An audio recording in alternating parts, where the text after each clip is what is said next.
Seorang bodoh menyatakan sakit hatinya seketika itu juga. Sangat reaktif. Tetapi orang bijak mengabaikan cemooh, memberikan right response. Ada seseorang disebut a man after God's own heart. Itu David, Raja Israel, King David. Satu hari ketika Absalom memberontak, dia mengambil keputusan untuk tidak berperang.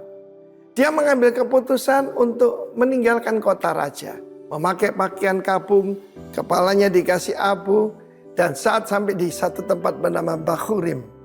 Bahurim itu artinya desa anak muda. Dan ada seorang anak muda. Keturunan daripada masih ada keluarga lah. Tentu saja daripada dinasti yang terdahulu daripada Saul. Suku Benyamin. Saudara, apa respons pada David? Ketika Simei ini mengutuk dia.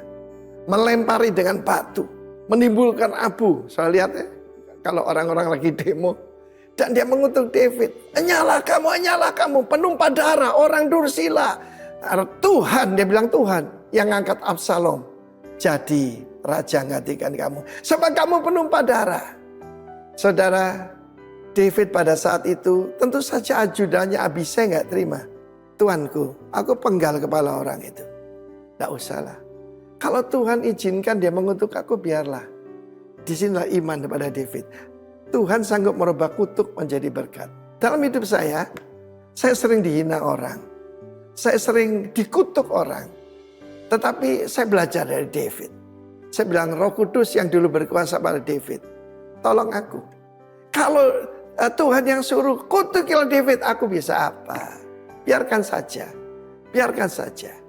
Saudara yang kasih Tuhan, saya percaya seluruh suku Benyamin sedang melihat ketika David mencegah Abisai untuk memenggal kepala dari Simei.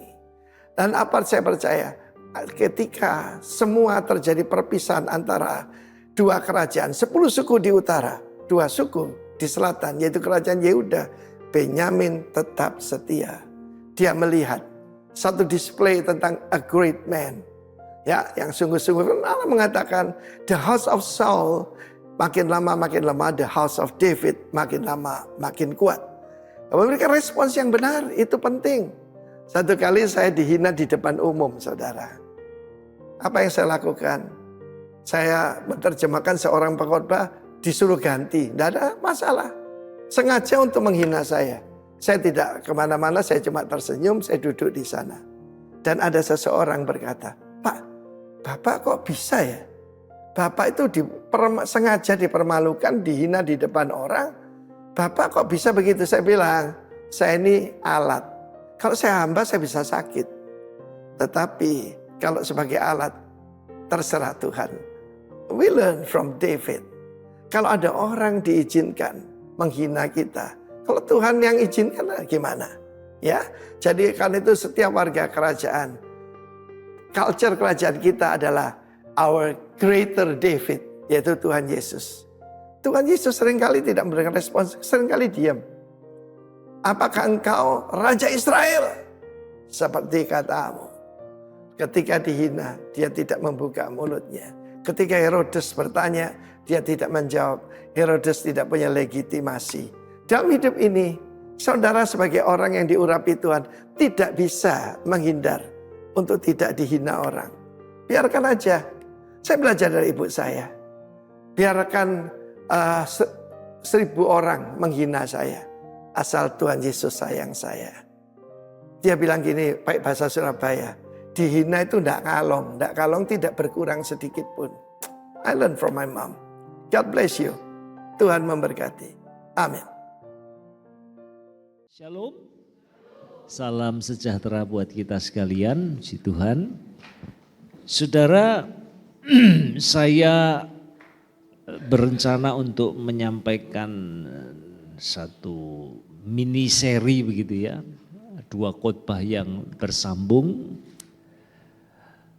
Pagi hari ini kita akan belajar firman Tuhan dari kitab Wahyu pasal yang kedua, dan firman Tuhan saya beri judul miskin tapi kaya. Nanti yang berikutnya kebalikannya, kaya tapi miskin. Ya, belajar dari jemaat yang ada di Laodikia. Nah, mari kita mulai dengan miskin tapi kaya. Saudara, ini adalah sebuah ungkapan yang paradoks. Ya, bagaimana mungkin miskin kok kaya? Tetapi dalam Alkitab kita menemukan banyak kali firman Tuhan memang mengajarkannya demikian. Ya, paradoks itu dua hal yang kelihatannya bertentangan, tidak cocok, tidak sejalan, tetapi benar. Contoh misalnya ya, barang siapa yang merendahkan diri, dia akan ditinggikan. Nah itu paradoks. Ya, bagaimana mungkin merendah kok malah ditinggikan? Ya. Contoh yang lain lagi. Barang siapa yang mau menjadi terbesar, hendaklah dia menjadi pelayan yang terkecil dari semuanya dan melayani orang lain. Saudara, itu juga sebuah paradoks. Ya. Lalu apalagi, barang siapa yang mau menyelamatkan nyawanya justru akan kehilangan nyawanya. Tetapi yang kehilangan nyawanya demi Tuhan, maka dia akan mendapatkannya. Itu adalah contoh-contoh paradoks Alkitabiah, saudara. Nah, mari kita akan belajar sekarang miskin tapi kaya, saudara ya. Kita akan lihat teks kita di dalam Wahyu pasal 2 ayat yang ke-9. Ya, kita akan belajar dari jemaat yang ada di Smyrna. Aku tahu kesusahanmu dan kemiskinanmu, namun engkau kaya. Dan fitnah mereka yang menyebut dirinya orang Yahudi, tetapi yang sebenarnya tidak demikian. Sebaliknya mereka adalah jemaah iblis. Nah saudara, kita tidak akan pernah bisa memahami ayat ini dan ayat-ayat yang selanjutnya mengenai jemaat yang ada di Smyrna tanpa kita tahu latar belakang dari kota Smyrna. Nah itu sebabnya mari saya ajak kita melihat beberapa hal penting ya, karena ini nanti akan related dengan apa yang kita pelajari saudara ya. Yang pertama, bahwa kota Smyrna ya sekarang itu disebut dengan kota Irmis yang ada di Turki, saudara ya. Itu adalah sebuah kota pelabuhan, saudara. Ya, ada di pesisir pantai begitu dan sangat indah sekali. Kalau dilihat dari kejauhan itu seperti mahkota. Ya, makanya kota itu dijuluki sebagai mahkota dari Gunung Pagus. Ya, indah, makmur. Nah, selain daripada itu, di kota tersebut itu dibangun sebuah kuil yang cukup besar yang didedikasikan untuk penyembahan kepada Dewi Dea Roma. Ya. Kenapa kuil itu ada? Karena orang Romawi itu sangat menjunjung tinggi kota Roma, sampai-sampai kota Roma itu dipersonifikasikan seperti seorang dewi, lalu kuil dibangun dan didedikasikan untuk menyembah Dea Roma itu. Ya. Lalu tahun 26 Tarik Masehi, ya Tiberius juga membangun kuil penyembahan untuk dirinya di kota itu. Saudara ya, kita tahu bersama-sama bahwa kaisar-kaisar Romawi itu tidak puas hanya sekedar dihormati saja. Ya, mereka haus bahkan sampai disembah. Lalu terakhir ya, ini nanti juga akan berhubungan dengan bagian firman Tuhan yang akan kita pelajari ya. Kota itu dijuluki dengan kota yang dulu mati tapi sekarang hidup. Ya. Nah ini terkait dengan riwayat dari kota itu ya. 600 tahun sebelum Masehi kota itu pernah rata dengan tanah karena sebuah peperangan besar. Lalu tahun 300-an dibangun kembali oleh pemerintahan Romawi ya. Sehingga warga di kota itu rasa berhutang budi. Mereka jadi warga yang begitu taat dan kemudian mereka juga sangat antusias ya. Ikut dalam penyembahan kepada para kaisar Romawi. Ya. Jadi kota ini kota yang sangat indah, kota yang sangat makmur, tetapi kenapa jemaat di Smyrna tadi dikatakan susah dan miskin? Apa penyebabnya? Nah ini saudara ya, mari sama-sama kita akan lihat ya. Rupanya saudara ya, mereka itu para pedagang itu ya punya semacam serikat dagang. Ya, mereka mengatur sistemnya ya. Lalu kemudian juga mereka ini sering ngumpul dan pada saat ngumpul mereka makan. Lalu juga di dalamnya itu melibatkan ritual-ritual penyembahan kepada kaisar. Nah itu sebabnya jemaat yang sudah bertobat, menerima Yesus sebagai Tuhan dan Juru Selamat mereka, mereka menolak untuk ikut dalam serikat dagang itu. Karena itu melibatkan penyembahan kepada kaisar ya. Nah akibatnya mereka diblokir, mereka tidak bisa berdagang. Bahkan kalau mereka punya uang mau beli sesuatu dari pedagang lain, mereka tidak dikasih saudara ya. Jadi kehilangan mata pencaharian, kehilangan income, ditolak oleh masyarakat waktu itu, sehingga itulah yang menyebabkan mereka menjadi susah dan miskin. Lalu ditambah lagi tadi dikatakan ada pernyataan ini ya, fitnah orang Yahudi. Apa maksudnya? Nah saudara, pada mulanya kekristenan itu dianggap sub atau dianggap sebagai bagian dari Yudaisme. Ya. Nah tetapi saudara, karena lambat laun banyak orang Yahudi yang kemudian bertobat jadi Kristen, maka orang-orang Yahudi ini mulai jengkel saudara. Ya, kehilangan pengikut kan. Lalu akhirnya mereka mulai menebar rumor, memfitnah orang-orang Kristen itu. Fitnahnya itu sangat mengerikan.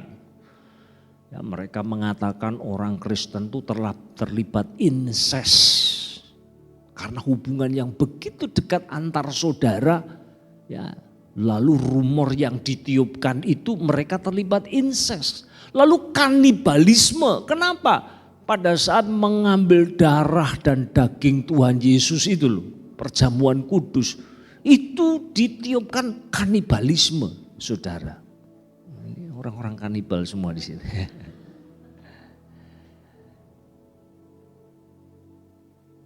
Ya. Jadi akhirnya, saudara, ini menambah beban penderitaan yang dialami oleh orang-orang percaya pada waktu itu. Nah itu sebabnya Tuhan Yesus ya mengatakan bahwa orang-orang Yahudi yang memfitnah kamu itu bukan Israel sejati itu.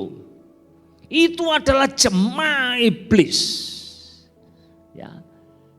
Karena mereka sedang memfitnah umat Allah yang sesungguhnya. Nah saudara, inilah yang menyebabkan mereka jadi begitu susah dan miskin. Ini miskin ini bukan dalam pengertian tiap hari masih ada yang bisa dimakan. Ya, hidup sangat sederhana. Bukan seperti itu. Sudah. Miskinnya itu sampai hidupnya itu bergantung sepenuhnya kepada belas kasihan orang lain. Jadi soro nemen ini. Sornemen, saudara. Nah, anehnya dalam kondisi seperti itu Tuhan Yesus mengatakan, tetapi kamu kaya. Loh, kok bisa? Susah, miskin, kok dibilang kaya? Ya. Apa yang menyebabkan? Saudara, simpel saja, saudara ya. Penyebabnya ini adalah ini. Karena mereka punya Tuhan Yesus dan setia melayani Dia meskipun mereka harus membayar harga yang begitu mahal. Nah, ini bedanya saudara ya dengan kita ya. Kalau kita ngukur kekayaan orang itu kan mesti asetnya kan. Jam tangannya yang dipakai itu apa ya? Mereknya apa? Harganya piro? Mobilnya berapa banyak? Ya, Avanza, apa Lexus atau apapun, saya nggak terlalu ngerti mobil itu. Saudara, rumahnya di mana? Berapa? Kerja di mana? Perusahaannya apa? Saudara, itu bayangan kita kalau kita mengukur kekayaan seseorang. Tetapi di mata Allah, di pemandangan Tuhan, saudara, orang yang kaya adalah orang yang punya Tuhan Yesus. Itu pertama-tama, saudara. Dan setia mengiring Dia sekalipun dia harus memikul salib yang begitu berat dalam kehidupannya. Itulah orang yang kaya. Nah, itu sebabnya Tuhan Yesus kemudian memberikan semacam gambaran. Kalau kamu punya aku, kamu sesungguhnya punya yang awal dan yang akhir. Ini kutipan dari Yesaya pasal 44 itu, saudara. Akulah yang terdahulu dan yang terkemudian, dan tidak ada Allah yang seperti aku. Akulah satu-satunya Allah yang berdaulat. Dan kenapa aku mengatakan kamu kaya? Karena kamu punya Allah yang seperti itu, saudara. Ya. Dan perhatikan, dia juga memperkenalkan dirinya. Dialah yang telah mati dan hidup kembali. Cocok kan saudara dengan riwayat dari kota Smyrna itu kan? Ya, yang disebut sebagai kota yang dulu mati sekarang hidup. Tapi nanti akan hilang lagi kota Smyrna, gak akan ada lagi. Beda dengan Tuhan Yesus, Dialah yang awal, Dialah yang akhir. Dialah Alfa, Dialah Omega. Dia adalah Allah yang kekal, yang senantiasa ada. Saudara. Dan engkau punya aku. Itu yang sebenarnya Tuhan Yesus mau katakan kepada jemaat di Smyrna. Sebabnya engkau kaya. Lalu perhatikan ayat yang ke-9. Aku tahu, ini bukan hanya sekedar dengar informasi. Aku dengar-dengar kok kamu hidupnya susah, miskin. Enggak begitu saudara. Ini ungkapan yang empatik.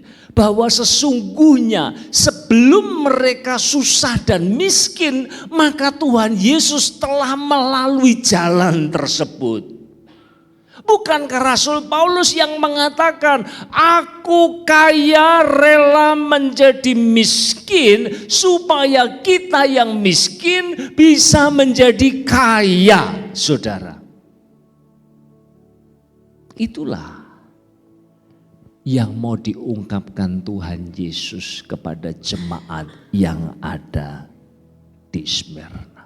Nah, lebih jauh saudara ya, saya mau tambahkan di ayat yang ke-10, saudara, jangan takut terhadap apa yang harus engkau derita. Sesungguhnya iblis akan melemparkan beberapa orang dari antaramu ke dalam penjara supaya kamu dicobai dan kamu akan beroleh kesusahan selama 10 hari. Hendaklah engkau setia sampai mati dan aku akan mengaruniakan kepadamu mahkota kehidupan. Saudara, ini saya agak heran juga ya. Bayangan kita ya, kalau ada jemaat yang susah miskin, maka mestinya ya berita yang cocok untuk mereka itu apa sih? Bukankah Injil kemakmuran, saudara? Kamu sekarang menderita, susah, enggak masalah. Bentar lagi, tingkap-tingkap langit, ya kan? Lalu tak gerojokkan berkat. Kan gitu saudara ya. Tapi ini justru nambah-nambahi beban saudara. Ya, kamu akan lebih susah lagi bentar lagi. Loh, yang apa sih Tuhan Yesus ini? Ya, bahkan ada di antaramu akan dipenjara dan menjadi martir. Saudara ingat nama Polikarpus. Dia adalah uskup di Smyrna, murid langsung dari Rasul Yohanes, saudara. Ya, ketika dia ditawarkan eksekusi mati atau menyangkali Tuhan Yesus, lalu dia katakan, bagaimana mungkin aku menyangkali Tuhanku. 86 tahun dia tidak pernah mengecewakan aku. Dia tidak pernah berbuat salah kepadaku. Bagaimana mungkin aku menyangkali dia? Saudara, akhirnya dia dibawa ke sebuah tiang dan dibakar hidup-hidup. Pada saat dibawa ke tiang itu sampai di tempatnya, saudara, rupanya eksekutornya itu lupa bawa paku sama tali. Ya, kenapa kok perlu paku sama tali? Karena orang kalau dijilat api melayu, saudara, betul nggak? Kalau saudara kena api itu kan kicat-kicat gitu, lari pasti, ya kan? Nggak tahan kan, kena panasnya api. Tapi Polikarpus katakan demikian ya, menurut tradisi dia katakan kepada eksekutornya, kamu nggak usah kemana-mana cari paku, cari tali ya untuk ikat aku. Gak usah, saya tidak akan kemana-mana. Dia dibakar dan katanya saudara, api itu tidak menyentuh tubuhnya sekalipun pada akhirnya dia mati. Saudara, dan itulah kenyataannya. Mereka menderita demi Kristus. Tetapi mereka disebut kaya. Kenapa? Karena kalau mereka setia sampai mati, saudara, kekayaan orang di dunia ini, saudara, berapa sih? Ya, seberapa banyak dan setelah dinikmati sekian lama akhirnya akan ditinggalkan. Tetapi mereka yang setia sampai akhir, Allah akan mengaruniakan mahkota kehidupan. Lagi-lagi cocok saudara dengan kota Smyrna itu yang disebut mahkota dari Gunung Pagus. Jangan khawatir, aku akan memberikan kepadamu mahkota yang sesungguhnya. Bukan yang sementara, tetapi yang kekal.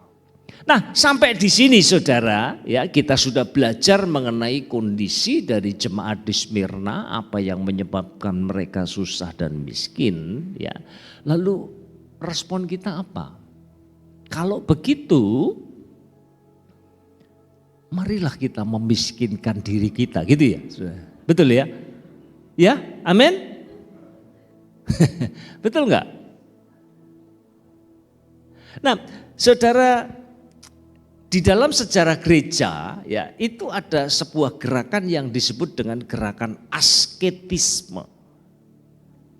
Ya, gerakan asketisme itu semangatnya adalah menyangkali diri sampai kita menderita ekstrim, tujuannya supaya kita bisa mendekatkan diri kepada Allah. Itu sebabnya melihat uang dan harta itu jahat, saudara. Nah, ini bukan hanya gerakan yang ada dalam kekristenan ya, di dalam misalnya dalam Hinduisme ya. Kita kenal yogi ini, saya sudah lupa namanya ya, saudara ya. Dia memutuskan satu saat padahal punya istri, punya anak ya, lalu memutuskan untuk jadi pertapa. Dan cara dia mempraktekkan asketisme di dalam hidupnya itu dengan mengangkat satu tangannya, gak pernah diturunkan. Mandi yo gini, turu yang ini saudara ya. Pokoknya gini terus. Tahun pertama masih ada ototnya. Saudara. 49 tahun kemudian tangannya mengecil karena aliran darahnya kan nggak sampai ke situ ya. Kayak mati sudah, udah nggak kerasa lagi apa-apa. Pertama sakitnya luar biasa. Nah ini adalah praktek asketisme. Membuat diri menderita supaya apa? Supaya dengan itu kemudian dia bisa semakin dekat dengan Allah. Nah dalam kekristenan ada saudara gerakan asketisme. Fransiskus dari Assisi salah satunya, dia seorang yang asketis. Dia nggak mau baca buku yang lain selain Alkitab. Dia nggak mau pegang uang dan hidup betul-betul berdasarkan belas kasihan orang lain. Asketis. Bahkan ada yang sampai tingkat yang begitu ekstrim seperti Origenes itu dia mengebiri dirinya sendiri. Ya. Nah kalau kita kaitkan dengan kepemilikan, gaya hidup asketis itu saudara kira-kira spiritnya itu ya bahwa kalau saya punya semakin sedikit maka saya semakin rohani. Saya semakin dekat dengan Allah. Pertanyaannya saudara, apakah memang Allah memanggil kita untuk kita mengadopsi cara hidup yang seperti ini? Ya, saya mau ngutip dari perkataan Martin Luther ya, dan saya kira ini akan mencerahkan kita. Beliau berkata demikian, jika perak dan emas pada dasarnya adalah benda yang jahat, maka siapa saja yang menjauhi keduanya patut dipuji. Tapi jika keduanya itu adalah karunia Tuhan yang baik, yang bisa kita manfaatkan demi kebutuhan sesama kita dan demi kemuliaan Allah, maka orang yang menjauhinya bukan hanya orang yang bodoh, tapi bahkan tidak bersyukur kepada Tuhan karena itu karunia daripada Allah. Ya, bukankah Timotius ya di dalam surat Timotius pasal 4 ayat yang keempat itu dikatakan bahwa semua yang diciptakan Allah itu baik. Dan kalau kita terima dengan ucapan syukur saudara. Jadi jelas sekali bahwa semangat asketis itu tidak sejalan dengan kebenaran firman Tuhan. Memang sampai tahap tertentu saudara puasa itu termasuk kan menyangkali diri ya. Tapi bukan yang ekstrim-ekstrim begitulah saudara ya. Lalu panggilan kita itu apa saudara ya? Panggilan kita adalah hidup cukup. Bukan asketis saudara ya. Saya suka membaca ayat-ayat seperti ini sekalipun kita sudah familiar, saya kira kita perlu terus-menerus diingatkan ya.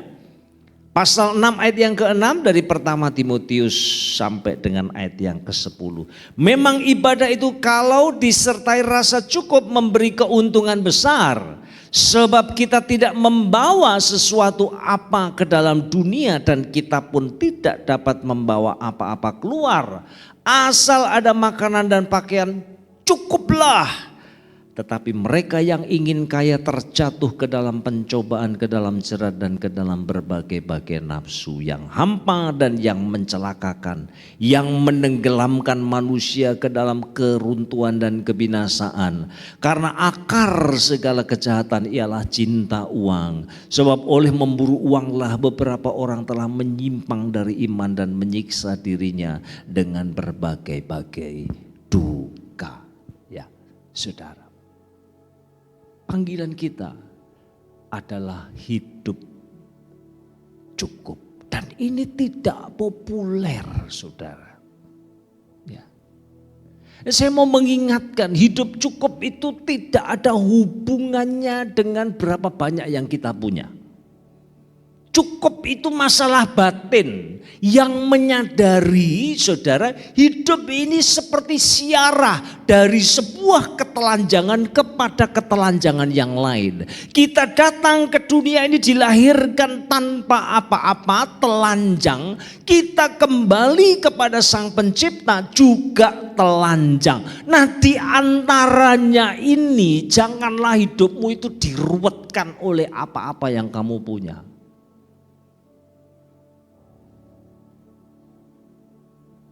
Kapan lalu saudara saya sempat tertarik dan kemudian sempat membaca, enggak semua tapi beberapa bagian dari 3 buku ini saudara.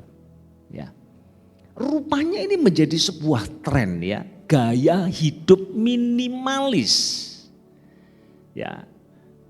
Satu ditulis oleh Joshua Brecker ya, Things That Matter. Ya. Jadi ini sebuah apa katakanlah suara kenabian gitu ya. Yang mengajak dunia ini loh. Pada saat kita terjebak dalam konsumerisme, materialisme. Fokus kita kepada begitu banyak harta yang kita punya, yang pengen kita punya. Lalu justru kita tertutup matanya untuk melihat apa yang penting. Yang esensial, yang utama dalam hidup kita. Maka kita harus kembali kepada things that matter. Hal-hal yang penting. Yang sering kita abaikan pada saat kita mengejar sukses secara materi itu. Lalu kemudian ada seorang, ya ini memang populer di Jepang juga ya. Fumio Sasaki, Goodbye Things. Lalu yang sudah diterjemahkan dalam bahasa Indonesia ya, Gramedia itu seni hidup minimalis ya oleh Francine J. Saudara. Nah, apa sih sesungguhnya esensi dari kehidupan minimalis itu? Kira-kira ini saudara, saya mengutip dari Fumio Sasaki ya, beliau mengatakan demikian. Praktek menyederhanakan hidup melalui pengurangan kepemilikan barang yang berlebih supaya apa? Supaya kita bisa mengetahui hal-hal apa saja yang memang benar-benar penting dan berguna bagi kehidupan. Hidup kita menjadi begitu kompleks, saudara. Karena apa yang kita punya dan apa yang ingin kita punya. Jadi ruwet, jadi kusut. Sampai-sampai yang mendasar itu justru kita korbankan. Nah mari sekarang ya dari buku-buku yang tadi saya sebutkan itu kita akan belajar, ini kita prakteknya ya saudara, bagaimana sih caranya kita bisa mewujudkan gaya hidup yang minimalis itu. Nah ini yang terakhir saudara, tapi ada 6 poin kali 10 menit jadi sejam lagi. Udah lemes aja sudah, waduh mati aku, rawonis lah adem. Enggak saudara, cepat saja ya. Pertama saudara ya, ukuran setiap barang adalah kegunaannya, fungsi. Ya, jadi ada 3 macam barang dalam kehidupan kita ya. Pertama barang yang fungsional, piring, ember, ya kan, sendok, garpu, gelas dan sebagainya, tempat tidur itu fungsional, ya, tiap hari kita pakai. Lalu ada barang yang dekoratif, ya. Saya pakai baju batik ini harganya 200 ribuan lah gitu ya. Tapi kalau saya kemudian mulai terkenal di mana-mana, lalu saya harus pakai pakaian yang gimana gitu ya. Kalau enggak yang 2 juta, enggak mau pakai. Kenapa? Karena baju itu seolah-olah mendekor saya gitu ya, memberikan sentuhan kosmetik gitu. Mendongkrak penampilan saya gitu, sehingga saya lebih disukai orang. Waduh, ya ada teman saya bilang, Pak kalau saya pergi naik sepeda motor kok ya gak dianggap ya Pak. Kalau naik mobil itu saya dihormati loh Pak. Terus ngutangnya banyak sampai istrinya masuk penjara, saudara. Tipu sana tipu sini, bahaya saudara ya. Jadi jangan ya, itu yang berguna aja dalam hidup, itu yang jadi fokus kita. Lalu ada satu lagi adalah barang yang emosional. Ya ini nggak ada remaja ya, nggak ada remaja ya. Oh lagi kebaktian, oh itu ada satu dia. Ada ya seperti anak saya dulu itu seneng apa itu boneka Winnie the Pooh itu ya. Itu dari kecil itu dicokoti sampai bolong sampai ambune nggak karu-karuan sudah. Itu tapi meskipun begitu wujudnya sudah tidak jelas begitu. Tapi dia kalau tidur nggak ada itu tuh susah tidur. Nah itu barang yang emosional. Ya. Nah, ada di antara kita juga yang misalnya orang tua kita dulu warisi meja makan gitu ya. Wah ini sudah tidak boleh ini. Ini pokoknya nggak akan keluar dari rumah ini, nggak boleh bergeser ini. Ini ada riwayatnya ini. Engkong saya dulu yang ngasih ini. Kan gitu. Ada barang-barang emosional seperti itu ya, itu keep nggak apa-apa. Tapi kalau kita mau tambah barang sudah, pertimbangannya fungsi. Amin, saudara, fungsi. Kenapa? Karena sambung yang kedua, sesungguhnya nilai kita itu tidak bergantung pada apa yang melekat pada diri kita, apa yang kita oleskan di kulit kita, apa yang kita semprotkan di mana saja, ya, atau apa yang kita naiki, saudara. Kita berharga karena kita diciptakan menurut gambar Allah, bukan karena baju yang kita pakai. Dan jangan pernah minder ya. Saya khawatir dengan generasi muda sekarang ini ya, banyak yang kena masalah pinjol. Karena gaya hidup saudara, temennya tuku iki melok tuku, duit gak ono pinjol. Tahu-tahu mamanya ditagih kena 80 juta saudara. Ya, kamu bukan barangmu. Lalu yang berikutnya, sedikit barang sedikit. Nah, jangan pikir, waduh enak ya, si motor 5, mobil 4. Saudara mikirnya gini ya, tambah satu kendaraan itu tambah urusan. Beli motor satu ya, tambah satu ya, engkau setiap tahun kudu dipajeki. Ya, engkau lek mogok. Engkau ada yang rusak. Ini semua butuh waktu, pikiran kita ini jadi ruwet tuh gara-gara banyak yang kita punya loh. Makanya makin dikit hidup ini makin enteng. Kita makin punya banyak kebebasan saudara. Enggak diikat oleh apa-apa yang kita punya. Kita lebih bebas untuk melayani Tuhan. Kita bebas untuk ikut connect group. Kita bebas untuk bisa melayani Tuhan. Mengunjungi teman yang sakit. Enggak disibukkan dengan macam-macam.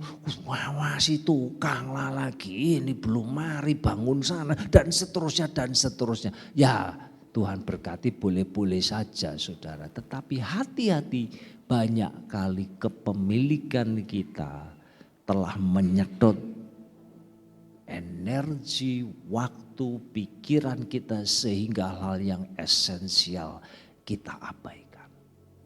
Itu sebabnya jadi penjaga pintu yang baik. Amin. Artinya apa? Ya barang itu ada di rumah kita, itu siapa sih yang buka pintu kalau bukan kita saudara ya. Ya jadi kurangilah, mosok dikit-dikit paket.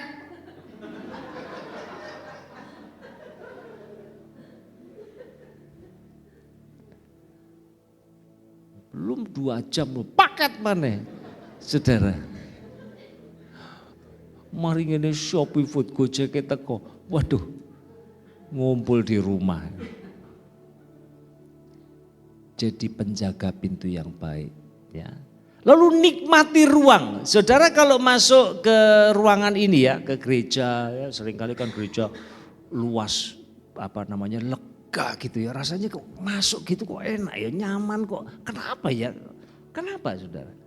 Karena ada ruang yang cukup luas untuk kita masuk dan rasanya kok lega plong gitu loh. Begitu pulang sampai rumah saudara, mejamu tinggal sedikit saja, ruangnya itu konono obat batuk. Apalagi saudara, kerupuk belum habis dibungkus di situ, lalu macam-macam itu loh ya, sampai apa itu gantungan pakaian ono di kono itu saudara. Semua barang sampai kemudian tersisa ruang sedikit sekali. Bagaimana nggak sumpek? Jalan sedikit kardus setrika, kardus lampu. Maka para pelopor hidup minimalis itu mengajarkan 3T ya. Pertama, treasure. Treasure itu kalau saudara memang masih butuh barangmu itu, memang kamu ini saya butuh, atau kalau nggak butuh sekarang nanti butuh bulan depan ya. Simpan baik-baik, pelihara, itu treasure, disimpan, dijaga, dipelihara, treasure. Lalu ada yang T kedua itu trash. Trash itu sampah, buang. Jangan ngebak-ngebaki rumah gitu loh maksudnya. Ya kan? Itu yang bikin kita itu sumpek. Saya tahu suami istri itu kelahi gara-gara, Pak tak dudui Pak. Ini loh Pak, depan rumah mari dicat bagus, garasi bagus. Itu situ kardus semua saudara. Kardus semua itu. Kardus Indomie lah, kardus macam-macam ditekuk-tekuk jadi satu. Loh kok kenapa nggak dikasih ke pemulung aja sih? Gitu loh. Berkatnya mereka lah, ndak usah nunggu dibanyakin kok untuk 30.000 lumayan. Ndak usah gitulah. Sumpek saudara, sumpek serius, sumpek. Ya, berbagi. Ya saya ini baru ngeringkes rumah ini. Banyak buku saya yang sudah berdebu itu ya, meskipun saya taruh dia.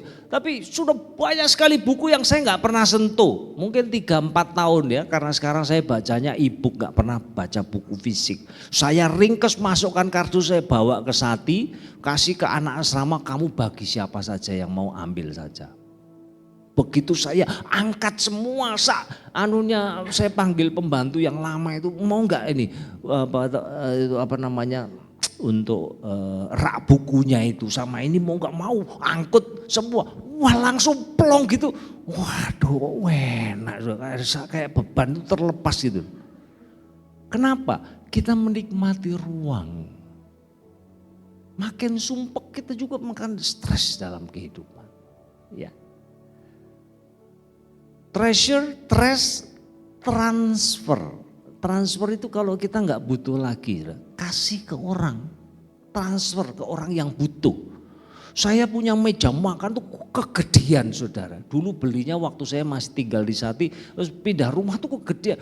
Tapi meh tuku mana kok yo eman gitu loh. Duit dipakai yang lain dan sebagainya.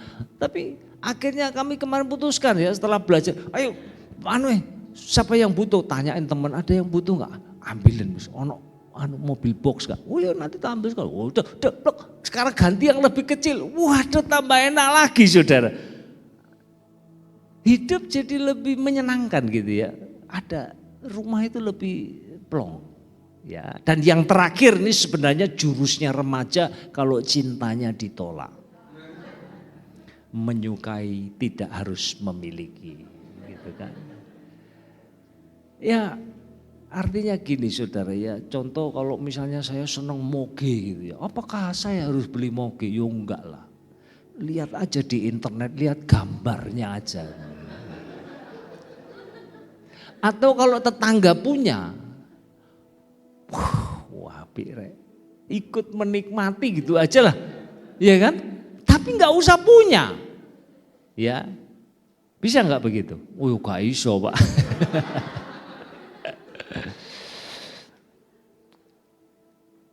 Ya, tapi Tuhan tolong kita. Saya mengingatkan kita sekalian, hidup ini semakin simple, semakin enteng saudara. Kita bisa gunakan waktu kita untuk hal-hal yang lebih esensial. Temenin anak belajar, ya, nemenin orang tua jalan-jalan barangkali. Ya. Bisa melayani, mengunjungi orang-orang yang mungkin sudah lama kita nggak ketemu, mungkin mereka sedang sakit dan sebagainya. Kita punya banyak waktu untuk melayani Tuhan dan sesama. Amin. Tuhan menolong kita.